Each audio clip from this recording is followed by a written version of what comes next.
I love this breakthrough for doctors to understand. When we went out of network at my LifeSmiles practice, the average discount, the insurance discount was 38%. 38%. That meant that if we had $1,000 fee was our usual fee for a service, we didn't get $1,000. We got 620. We got 62% of that, the opposite of 38. We get $620. And, that meant we were spending, and I'm using spending in air quotes. I wish our listeners could see me doing the air quotes. This is an audio format, so you're not seeing me. But I'm using spending in air quotes. We're spending 38% of our revenue on marketing. And as soon as you realize that that doesn't make sense, it doesn't make sense to spend that amount of money on marketing, you could spend a small fraction of that and get a much better result. Last year in my practice, we spent 1.8% of our revenue on marketing. Naren, I think you'd agree 1.8% is a much better economic decision than 38%. And the 38% is increasing.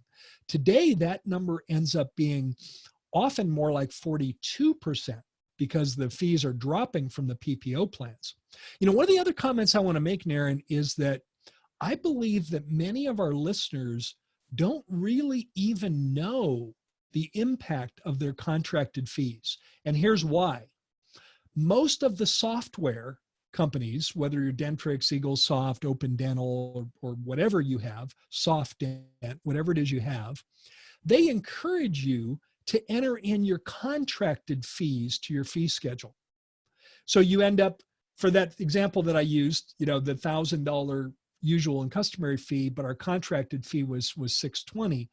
$620 would get entered in as your contracted fee. So what happens over time is you lose the connection of what you're actually writing off every month, and it becomes abstract. It's the reason why, Naren, if you go to Las Vegas or go to a casino, they play with chips as opposed to real currency. Money.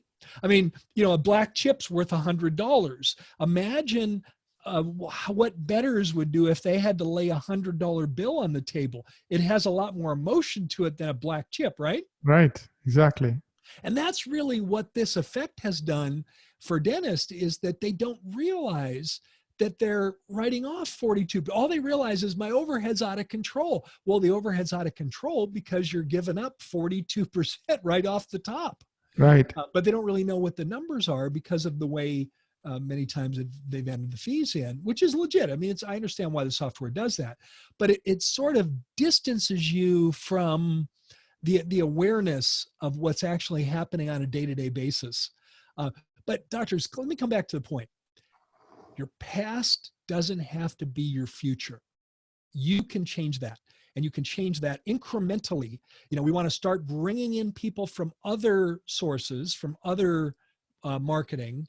And then we also want to do everything we can to retain as many of your existing patients as possible. Hey, thanks so much for watching this video. The full podcast episode link is in the link below.